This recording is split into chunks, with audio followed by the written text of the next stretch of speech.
Sujet, le type de chrétien selon Dieu.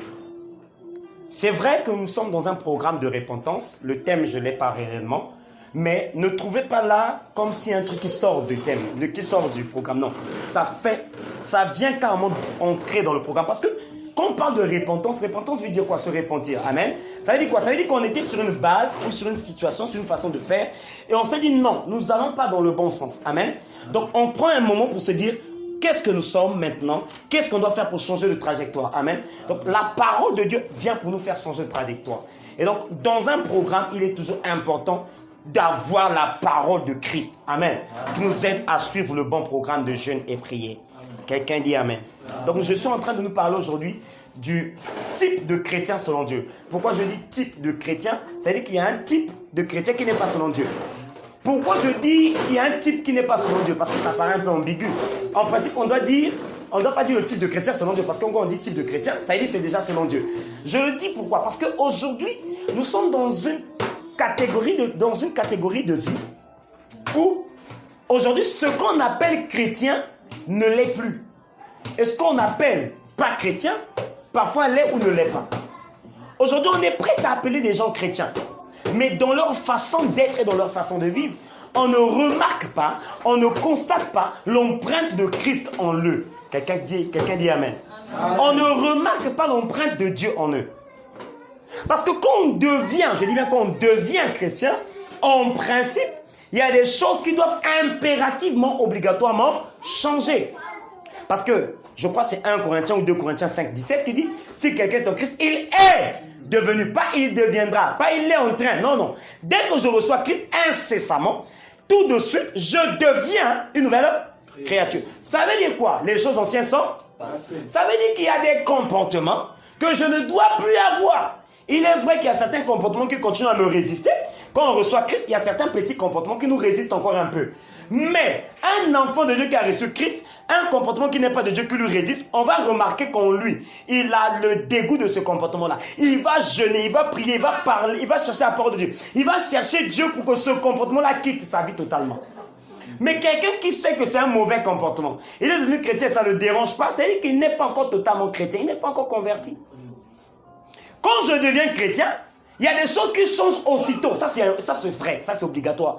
Tu ne comprends pas, mais il y a quelque chose qui te quitte, il y a quelque chose qui rentre. C'est-à-dire l'esprit de Christ vient habiter en toi. Et tu as maintenant une nouvelle façon de penser, une nouvelle façon d'être, une nouvelle façon d'agir. Alléluia. Qui obligatoirement te change. Tu n'as pas changé de peau, mais tu as changé de comportement. Tu as changé de façon de penser. Tu as changé de façon de regarder. Tu as changé de façon de réfléchir. Ça se sent, ça se remarque. Voilà pourquoi un vrai chrétien, ce n'est pas celui qui se dit chrétien, c'est celui à qui on dit chrétien. Eh oui. Si ta famille, les proches t'ont jamais vu en tant que chrétien, tu ne l'es pas encore. Parce qu'ils doivent constater que depuis que tu as reçu Christ, ta vie a changé. Ne prenez pas ce qu'on dit là, la vie a changé parce que j'avais pas de voiture, j'ai maintenant ou non. Quand je dis ta vie a changé, c'est-à-dire ton caractère, ton comportement. Tu étais impoli, tu ne l'es plus. Tu étais habitué à l'impudicité, tu as coupé, frère, tu as fermé les pieds. J'appelle ça chemin d'avenir. Tu étais engagé, c'est-à-dire qu'on rentrait dans ta parcelle, dans ton quartier, on savait que quand on parle de bandit, c'est un tel. On sait que c'est toi. Mais soudain, on constate que tu n'es plus engagé dans les combats. On dit, mais qu'est-ce qui s'est passé? Il a été changé. Il a rencontré le changeur de destinée. Il a rencontré le transformateur de vie. Il a rencontré le Dieu qui qualifie les... Ah, est-ce qu'on peut acclamer Jésus? Oh, j'aime ce Jésus. Frère, quand tu le reçois pour toujours. Tu prends la direction de Christ. Frère, si tu partais pour Total et que tu rencontres Christ ici à Kizito, il te dit maintenant ne va plus à Total, va à Bifriti. Frère, est-ce qu'on peut encore trouver à Total à Bifriti? Non. Pourquoi tu as changé de trajectoire? Mais pourquoi toi on trouve toujours Total dans ton Bifriti là? Ça veut dire que tu n'es pas encore allé à Bifriti. Tu es encore en train d'aller à Total. Alléluia. Alléluia. Donc il y a une catégorie de ceux qu'on appelle chrétiens qui ne le sont pas. Chrétiens? Mais ça ne te dérange pas qu'on parle de boîte de nuit? On t'invite même à la boîte de nuit, tu es pépère, tu es content. Ah, non, tu n'es pas chrétien. Quand tu es chrétien, le minimum, on ne t'invite même pas. Le maximum, on t'invite. Parce qu'on sait, lui, non, pas lui. Je n'ai jamais dit à ma famille que j'étais chrétien. Mais dès que je le suis devenu, quand mes voisins, mes cousins plutôt, parlent de Kofi, dès qu'ils arrivent devant moi, ils changent de sujet. Ou ils arrêtent de parler. Parce qu'ils savent que here, God is here. Je n'ai pas besoin d'écrire sur mon front, chrétien, never. la vie de Christ en moi a déjà mis les balises. Elle est en train de dire à tous ceux qui aux environs, faites attention, vous rentrez dans une zone interdite aux choses impures. Quelqu'un dit Amen. Amen. Quand ta copine, ta meilleure copine, continue à t'inviter pour aller voir le Joe, maman, tu n'as pas encore changé. Parce que quand le changement vient, tu n'as pas besoin de le dire, on le sent, on le voit. Yes!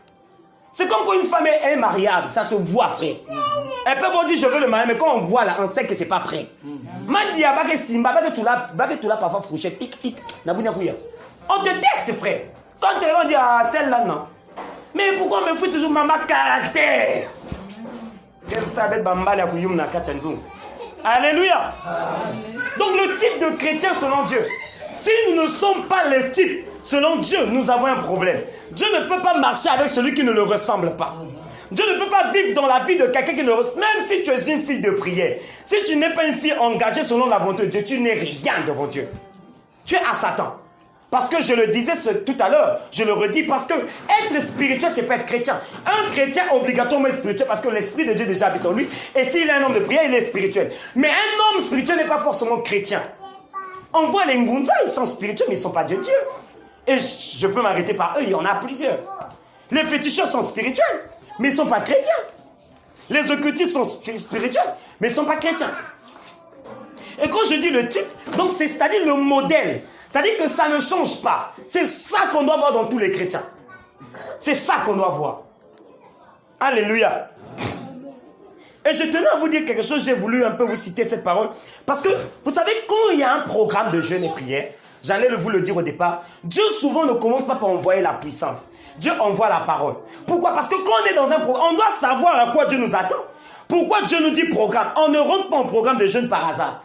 C'est qu'on rentre, c'est qu'il y a un problème. Alors on doit chercher à comprendre, Seigneur, parle-nous. D'abord par ta parole, et puis par tout autre moyen. Dis-nous qu'est-ce qui se passe. Voilà pourquoi, frère, ce que je vous dis, c'est ce que Dieu est en train de vous dire. Ce que je vous annonce, c'est ce que Dieu veut vous annoncer. Prenez ça au sérieux, prenez ça à cœur. N'attendez pas de tomber en transe. Si vous tombez en transe, je sais que Dieu te visite maintenant. Mais ce qui est important, c'est de savoir qu'est-ce que Dieu désire que tu changes dans ta vie. Il y a des choses que tu dois changer pour que Dieu soit avec toi. Ah, je prie que mon Dieu soit ton Dieu. Amen. Quand on dit le Dieu d'Abraham, d'Isaac, de Jacob, de Hérin, et te connaît. Que ton Dieu, la maman, qu'il ne te quitte pas parce que tu es attaché à la chair, maman, brise la chair. C'est le temps de voir Dieu investir en toi. Quand tu regardes, on dit, hey, c'est Jésus qui est là. Je prie que tu sois maintenant Jésus. On ne disait pas qu'on a vu Pierre quelque part, Paul Neva, en disant on a vu Christ. Quand on voyait Paul, on disait, hey, ce Christ-là, Mazapa. Je dis que ton nouveau nom doit devenir Christ. Quand tu regardes, on dit, on n'a pas la solution, mais on connaît quelqu'un. Frère, soudain, le quelqu'un là, c'est toi qu'on compose ton numéro. Tu es où? Hey, I love that. Si on t'a jamais appelé quand il y a des problèmes dans la famille, tu n'es pas encore arrivé. Pas encore. C'est-à-dire que quand il y a des problèmes familiaux, c'est même toi qu'on est capable. Non, c'est triste. Parce que toi, tu es en toi le Dieu qui répare les brèches. Amen. Tu es en toi le Dieu qui répare les destinées. Samuel, il faut vous tamila. Amen. Alléluia. Amen. Ouais, là, il faut comprendre que je suis congolais. Amen. Alléluia. Amen. Regardez le psaume 107. Je ne vais pas finir ce que j'ai à dire aujourd'hui. Hein. Je sens que vraiment, je ne vais pas finir ça. Je sens. Mais je sais que ce que je vais dire, c'est ce que tu avais besoin d'écouter. Amen. Si Dieu me fait grâce d'être là demain, certainement je continuerai avec les autres textes. Regardez le psaume 107. Je vais lire le 19e et le 20e verset. Ou si quelqu'un est là, quelqu'un à la page peut nous lire ça. Surtout les sœurs, la sœur ou la sœur là-bas. Peut nous lire ça. J'aimerais que quelqu'un le lise. Si tu as retrouvé, tu te lèves, tu nous lis le texte, s'il te plaît. Vas-y, lis à haute voix. Verset 19. Lisons au nom du Seigneur. Amen. Le psaume 107, le verset 19. Vas-y. Dans leur détresse. Dans quoi? Dans leur détresse, oui. Ils crièrent à l'Éternel. Ils crièrent à l'Éternel, oui. Et il les délivra. Et il les délivra. De leurs angoisses. Ok, arrête-toi d'abord là. Quand on dit ici, dans leur détresse, ils ont crié à l'Éternel, et l'Éternel les a délivrés de leurs angoisses. Là, quand tu t'arrêtes là, surtout les Africains, on se dit certainement, bah t'as la puissance Kubwaka, bah t'as la Yisou. Maintenant, lis le verset 20. Il envoya sa parole. Ah! Comment il les a délivrés de leur détresse? Il a fait quoi? Il envoya sa parole. Et les guérit. Et il les fit échapper de la fosse. Voilà comment il a pu les délivrer de la détresse en envoyant sa parole. La parole que tu reçois maintenant. La parole que tu recevras depuis hier jusqu'à samedi, jusqu'à la fin de ce programme, frère. Elle va te qualifier. Elle va te récupérer de là où tu étais désorienté. Pour te ramener dans l'orientation divine. Je croyais que c'était pour toi, mais on dirait que c'est pas pour toi. Je dis, la parole va te ramener à l'ordre. Si tu étais en train de t'engama, tu étais en train de te refroidir. Je vois le Christ au travers de cette parole. Te récupérer de la boue, de la bassesse, de la perdition et te ramener dans la crainte de Dieu. Je dis, il te ramène dans la crainte de Dieu. Amen. Alléluia. Alléluia. Donc le type de chrétien selon Dieu. Va avec moi Actes chapitre 11. Actes chapitre 11. Au verset 25 et le verset 26. Parce qu'on dit on est chrétien, mais on ne sait pas ce qu'on est. Actes chapitre 11, 25 à 26. Je vais le lire. Barnabas se rendit ensuite à Tars pour chercher Saul. Saul qui après sera appelé Paul de Tars. Amen. Ok. On avance, verset 26. Et l'ayant trouvé, il l'amena à Antioche. Pendant toute une année, ils se réunirent aux assemblées de l'église. Et ils enseignèrent beaucoup de personnes. Ce fut à Antioche que, pour la première fois, les disciples furent appelés comment?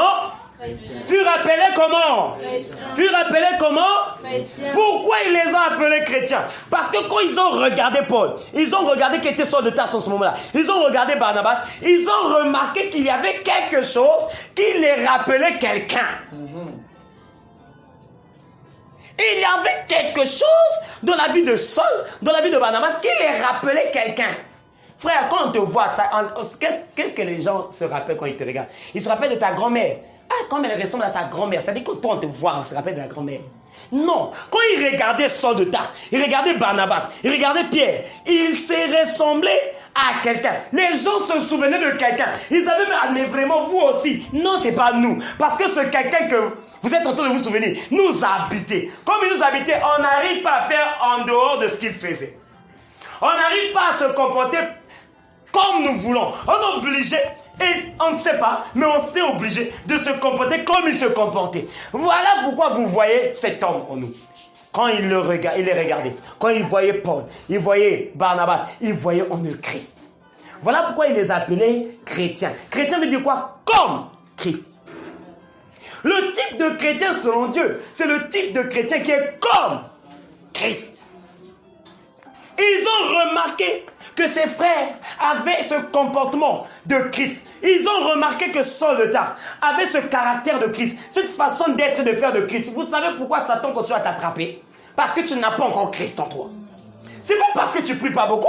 On a vu des gens beaucoup prier, mais quand même Satan, plutôt quand même le sorcier. Mais Diane, le problème c'est pas beaucoup prier. Le problème c'est que Christ vit en toi. Est-ce qu'il habite en toi? Est-ce qu'il a fait de toi son temple? Ne savez-vous pas que votre corps est quoi? Le temple du Saint-Esprit. 1 Corinthiens 6, 19, si je ne me trompe pas. Et que l'Esprit de Christ, l'Esprit de Dieu habite en vous. Frère, quand tu deviens le temple, quand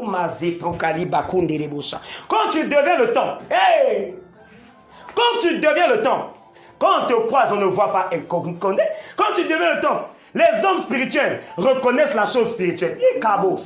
Les hommes spirituels reconnaissent la chose spirituelle. Voilà pourquoi Marie était tellement spirituelle, Élisabeth plutôt était tellement spirituelle, que lorsqu'elle a croisé la cousine Marie, elle a rencontré l'onction Jésus. Makupaya. Quand elle a rencontré la cousine Marie, elle salue Marie, mais elle salue la Mazopo. Pendant qu'elle salue Marie pleine de grâce, elles sont en elle. Le petit Jean-Baptiste en train de dire le Sauveur est dans son ventre. Ah, quand tu rencontres ton frère, c'est une rencontre de grâce. Une rencontre d'onction. Il faut que mon Dieu t'impacte. Quand tu es faible, quand je rencontre ton frère, quand tu es faible, frère, la solution que Dieu te donne, c'est de rencontrer un frère. Amen. Quand tu le rencontres, tu sens que la grâce est venue. Amen. Je t'ai faible, mais tu dis, dès que je t'ai touché, frère, j'ai reçu la grâce. Amen. I receive the faith.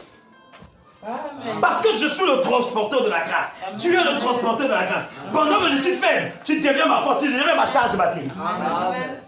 Alléluia. Amen. Quand Marie a rencontré Élisabeth, Élisabeth a senti something. Elle a dit, tu transportes quelque chose.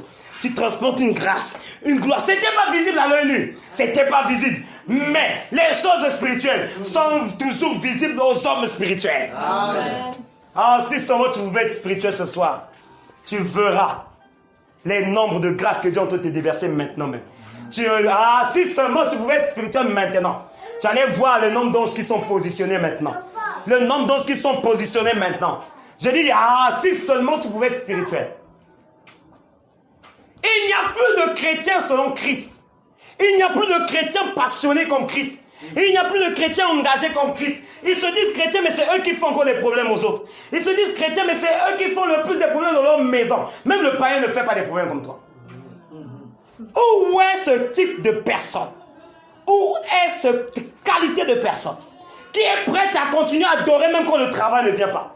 Qui est prête à continuer à adorer, à acclamer, même quand le mariage ça ne vient pas? Qui est prête à continuer à chercher Dieu, même quand toute la famille a dit non? Où est ce type? Être chrétien, c'est pas ce qu'on fait. C'est pas venir à l'église, dans le calibat là, ça c'est pas un chrétien. Ça c'est un SDF spirituel. Il est venu quémander.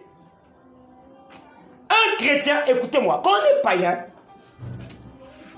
est païen, Dieu peut nous faire grâce. C'est-à-dire que quand on est païen, Dieu peut nous servir. Il peut le faire. Ça dépend de sa souveraineté. Voilà pourquoi vous allez voir les païens, Satan les sert, mais tout en sachant que Satan récupère derrière. Eux, ils ne savent pas. Mais dès qu'on devient chrétien, frère, la balance change. C'est à nous de le servir. La manière la plus préférable, la plus possible de te bénir par Dieu, c'est de servir Dieu. Amen. Je ne te dis pas de devenir pasteur, non. Qu'est-ce que tu fais de ton temps, ma chère? Qu'est-ce que tu fais de ton temps, mon frère? Qu'est-ce que tu fais de ton WhatsApp, là? Qu'est-ce que tu fais de ton crédit? Qu'est-ce que tu fais de ton argent? Qu'est-ce que tu fais de ton taxi? Qu'est-ce que tu fais de tes cheveux? Prêt à refuser de cotiser pour l'évangélisation, mais dès que les Brésiliens arrivent, 300 000. Incapable de donner même 1000 francs pour la collecte. Mais quand tonton vient à la maison, tu es prêt à donner 2000 pour que Bassoumbil va malade parce que c'est ton tonton. Et quand tu seras malade, tu n'appelles pas le tonton, tu appelles Jésus que tu refuses de donner l'argent. Tu es ingrat. Voilà pourquoi Jésus aussi te joue l'ingratitude. Parce qu'il te donne, il te rend ce que tu lui donnes. Frère, un homme qui est engagé pour Dieu, et puis il ne peut pas quitter le ciel tant que Dieu n'a pas dit de quitter le ciel. Les sorciers peuvent se liguer contre lui. Mais Dieu dira à celui-là, non, non, non. Il a dit à Satan, va toucher Job, mais ne retire pas son âme. Parce que Dieu connaissait la valeur de Job. Est-ce que Dieu connaît ta valeur? Est-ce que Dieu est capable de se lever pour dire, cet homme a trop fait pour moi, je dois descendre? Il y a beaucoup de gens qui vont croiser Dieu. Hein. Quand Dieu va mettre sur la balance ce qu'il a fait pour lui-même et ce qu'il a fait pour Dieu. C'est-à-dire pour Dieu va faire pain, pour lui ça fait bon. Parce qu'aujourd'hui on croit qu'être chrétien, ça va des maisons. C'est rien ça. Parce que si ce n'est que ça, on n'est pas obligé d'être chrétien.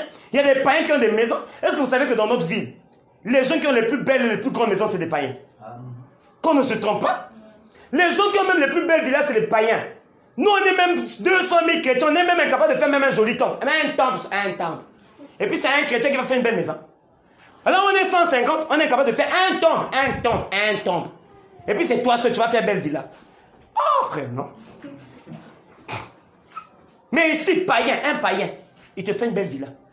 Un païen, j'entendais ça maintenant. Beaucoup de païens cotisaient, donnaient maintenant l'argent dans certaines églises de réveil. Pour bâtir les églises de réveil. Il y en a. Et dans certaines de ces églises-là, on a bouffé ces pasteurs-là.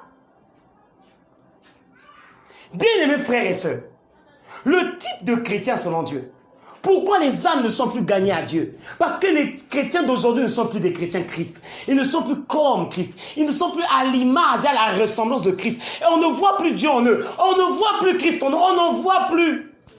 Nous sommes devenus des chrétiens, au lieu d'aller impacter le dos, on préfère s'impacter. Tu m'impactes, je t'impacte. Mais quand on est dans un club de karaté, on s'entraîne pour aller faire les tournois. Mais nous, on s'est entraîné, on se bat. J'avais dit un jour à un homme de Dieu, quand tu remarques que dans ton église, il y a maintenant trop de palabres, fais-les sortir pour aller gagner les âmes. C'est-à-dire ils n'ont plus rien à faire. Ils sont trop des amis. Quand il n'y a rien à faire, frère, et que le nombre augmente, ça crée des problèmes. Il faut sortir les gens, les responsabiliser, aller gagner les âmes. Quand tu gardes trop les gens là, ils vont devenir obèses spirituels parce qu'il faut que manger, ils ne dépensent pas. Ils ne dépensent pas. Le type de chrétien, selon Dieu. Et il y a des chrétiens ici, tu l'étais peut-être selon Dieu. Mais est-ce que tu en es en ce moment? Ton charisme en Christ, est toujours là? Peut-être parce que bon, tu as eu 2 ans de plus, 3 ans de plus, les décisions, les engagements un peu changé. Tu dis, hé Seigneur, moi maintenant j'ai 24 ans, avant je ne pensais pas marier, mais là maintenant vraiment, je ne pensais pas boulot, mais là vraiment. Donc vraiment, aide-moi Seigneur. Je prie un peu moins, mais je prie, mais un peu moins, mais je prie, mais un peu moins. Fais-moi, Seigneur, il faut le comprendre. On veut toujours que Dieu nous comprenne, mais nous, on ne comprend pas Dieu. Hein? Amen. Quand Dieu dit, va gagner les âmes en bas là-bas. Ah, Seigneur, mais quand, et puis Dieu te dit, il faut me comprendre. Ah non, arrête-moi, Satan. Hein? Mais quand c'est toi et moi, Dieu, comprends-moi. Hey, Seigneur, comprends-moi. Frère, quand tu deviens chrétien, ce n'est plus à Dieu de te comprendre. Mazakata. C'est à toi de le comprendre. Tu dois te donner tout à Dieu. Kapura. C'est-à-dire, Dieu doit trouver en toi son palais royal. Ah, que Dieu fasse de toi son palais royal. Amen. Retrouve le zèle que tu as perdu, frère. Retrouve le zèle que tu as perdu, ma soeur. Retrouve. Amen. Je ne sais pas pourquoi. C'est parce que j'avais envie de prêcher. Mais le Seigneur me maintient sur ça. Ma femme sait ce que j'avais prévu prêcher. Mais je n'arrive pas à partir sur ce que j'allais prêcher. Pour l'instant, je ne vous ai même pas encore donné un seul verset, un seul texte de ce que j'avais prévu vous donner. Ce que je viens de vous donner là, c'est venu pendant que je venais. Mais en principe, ce n'est pas dans ça que je voulais vous dire. Mais Dieu fait grâce peut-être. Ça veut dire que tout ce que je suis en train de dire, c'est ce que Dieu veut que tu entendes. Il veut parler à quelqu'un. Quand je dis quelqu'un, je ne dis pas une seule personne. Ça veut dire que je parle, chacun de nous est quelqu'un. Frère, le zèle de la prière. Frère, le zèle, surtout la méditation de la parole. Combien encore lit la parole? On lit ça seulement quand on est à l'église. On lit ça seulement quand on est au groupe. On lit ça seulement à ce moment-là. À tel point que même on se demande, mais quand on dit sophonie, hein, frère, sophonie c'est aussi dans la Bible. Mais c'est dans la Bible. Ah. Aujourd'hui, c'est étonnant, frère, de remarquer qu'il y a des gens qu'on appelle chrétiens, mais ils ne connaissent pas les textes de la Bible. C'est impossible. Allez-y voir dans l'Ancien Testament. Allez-y voir dans le Nouveau Testament. Tous ceux qu'on appelait pharisiens, tous ceux qu'on appelait sadduciens, tous ceux qu'on appelait érudits, ils ne l'étaient pas tant qu'ils ne maîtrisent pas d'abord la Bible. Je suis chrétien, la première des choses que je dois maîtriser, c'est la parole, ensuite la prière. Je ne peux pas m'appeler chrétien et on te dit, prie, tu n'arrives pas à prier. Tu n'es pas chrétien. Tu cherches à être chrétien. Je n'étais pas un pasteur, d'ailleurs je ne suis pas un pasteur. Mais quand vous m'écoutez prêcher, tu as même l'impression que j'ai fait la théologie. Frère, je n'ai même pas fait la théologie. Mais le Saint-Esprit est mon enseignant. Amen. Frère, dès le jour où j'ai reçu le Seigneur, j'ai commencé à guérir les malades. Dès le jour où j'ai reçu le Seigneur, je prêchais, j'exhortais. Je n'étais pas, on a compris le verset. Le Saint-Esprit en moi me donne la connaissance. Amen. Peu importe le verset où tu tombes, frère, je peux te l'expliquer. Pourquoi? Je ne suis plus moi, Christ vit en moi. Christ vit en moi, frère. Amen. Tu m'ouvres ce que tu veux. Même si je ne te donne pas l'explication par rapport au contexte, mais je trouverai là un message de Dieu pour te donner. Parce que je ne suis pas obligé de te donner un contexte. Aujourd'hui, quelqu'un est chrétien, mais même prier, il y en a jusqu'aujourd'hui, il ne sait pas prier. C'est-à-dire qu'il n'est pas encore chrétien. Parce que quand tu deviens chrétien, ça veut dire que le Saint-Esprit entend en toi. Automatiquement, tu dois avoir la soif de Dieu et pas du mariage. Amen. D'ailleurs, quand on rencontre Jésus, on oublie même ce pourquoi on était venu le rencontrer. Amen. Aïe! La femme, c'était la femme samaritaine. Jean chapitre 4. Elle vient pour puiser l'eau avec ses problèmes. Elle rencontre Jésus qui lui demande de l'eau. Elle sait qu'elle a des problèmes. Puisque quand Jésus lui demande de l'eau, elle explique non, elle est dans les rivalités religieuses. Non, nous, on est samaritains, vous êtes israéliens, il n'y a pas de lien entre vous et moi, donc on ne peut pas vous donner de l'eau. Frère, dans ce temps, il n'y a plus branhamistes, il n'y a plus catholiques, il n'y a plus protestants, il n'y a que Christ. Si on est en Christ, béni soit le Seigneur. Voilà pourquoi j'avais dit dans nos groupes là, on ne doit pas chercher à savoir qui est qui. Il n'y a que le responsable qui doit savoir qui est catholique, qui ne l'est pas. Amen. Qui est protestant, qui est du réveil. Mais nous, on n'en a pas besoin parce que nous sommes unis ici. Pas au nom d'une église, mais au nom d'un nom. Jésus-Christ, le roi des rois. Jésus-Christ des... Oh, je croyais que tu allais acclamer Jésus. Nous sommes là au nom de Jésus. C'est lui notre force, c'est lui notre vigueur. C'est pas EEC, catholique, protestant. Non, frère, il n'y a pas ça. On est chrétien, on est en Christ. La religion, c'est pas Dieu. D'ailleurs, on critiquait les catholiques, mais on est en train de repartir vers eux. Tout ce qu'on fait là, c'est catholique maintenant. Bref, je ne suis pas dans ça. Elle a dit à Jésus, côté religieux, moi je suis samaritain. Toi, tu es israélien. On n'a pas le même Dieu. Notre Dieu, on prie ici. Vous priez ailleurs. Après, quand Jésus continue à parler, elle rentre maintenant dans sa vie personnelle et tout. Et Jésus lui dit, mais d'ailleurs ton premier mari, ton deuxième, va m'appeler ton premier mari. Jésus lui dit, même le 6e que tu as, c'est pas à toi. Mais comme Jésus était la fin des fins, le chiffre 7, le 7e homme, l'achèvement, Kabo Kaseke. Il fallait que le 7 arrive pour que le 8 commence. Le 8, c'est le commencement du nouveau cycle. Amen. Dès que Jésus est arrivé, il lui a donné, il lui a dit, moi, je suis l'eau vive. Frère, quand les gens viennent avec toi, ils doivent recevoir l'eau. Ils doivent boire à côté de toi. Quand ils te rencontrent, ils disent, j'ai rencontré le frère là, mais je sens que j'ai rencontré quelque chose. Amen. Amen. Des gens viennent vers toi, ça dit quand ils venaient vers toi, ils étaient même plus heureux que de te rencontrer. Dès qu'ils te rencontrent, ils devaient être tristes. Comme si c'était moi dans mon couillou. C'est pas normal. Même les gens qui devaient aller arrêter Jésus, ils sont arrivés. Ils ont dit, on a déjà vu des gens prêcher, mais on n'a pas vu